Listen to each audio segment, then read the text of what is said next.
इस वक्त की बड़ी खबर जो आ रही है इस वक्त वो ये कि ट्रंप के ऐलान के बाद सोने के दाम बढ़े हैं और कच्चे तेल की कीमतों में गिरावट आई है। सोने के दाम काफी बढ़ चुके हैं और कच्चे तेल की कीमतों में गिरावट आई है।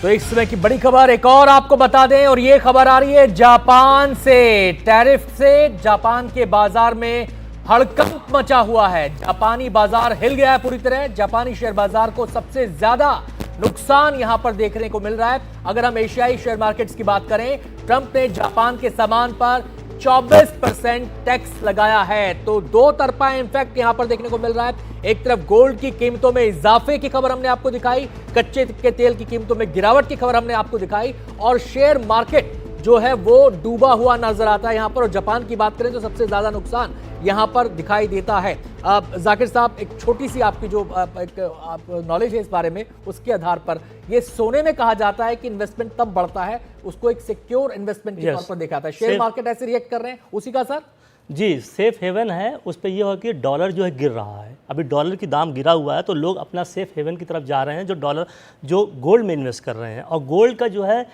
3138 से ज़्यादा जो है पर ऑunce बढ़ गया है, और ये 5000 तक जाने की उम्मीद लगाई जा रही है। तो जितने भी पैसे लोग हैं अपना हेज करने के लिए एक सेफ हेवन गोल्ड में लगाएंगे।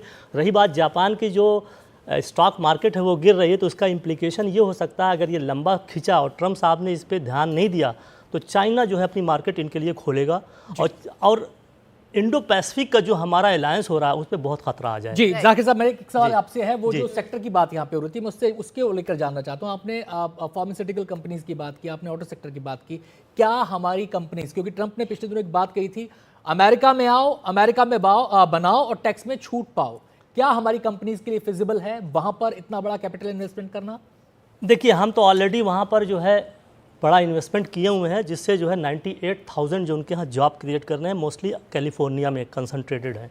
तो हम ये डाइवर्सिफिकेशन, जिसे पोर्टफोलियो मैनेजमेंट है ना शेयर मार्केट, उसी लिए कुछ कंपनीज़ को हम यूएस में भेज के उसकी मार्केट को कैप्चर कर सकते हैं। That is a very good rational policy, हमको करना चाहिए। जो 40% जेनरिक मेडिसिन वहाँ जा रही हैं, तो उन मेडिसिन को हम वहाँ पे भेजें। और एक बात मैं और बता रहा हूँ, 2026 में जो हमने जो एग्रीमेंट किया था कंपनीज से, पेटेंट कंपनी से, वो एक्सपायर हो रहा है और इंडियन कंपनीज उसको ओन कर लेंगी। तो अमेरिका की अगर वहाँ से जाके अगर वो वहाँ पे इन्वेस्ट करती हैं तो वर्ल्ड वाइड जो है इनकी ब्रांड की रिकॉग्निशन होगी। और यही चीज़ हम हर चीज़ में कर सकते हैं, ऑटो में, लेकिन पूरे सारे अंडे एक बास्केट में नहीं रखना।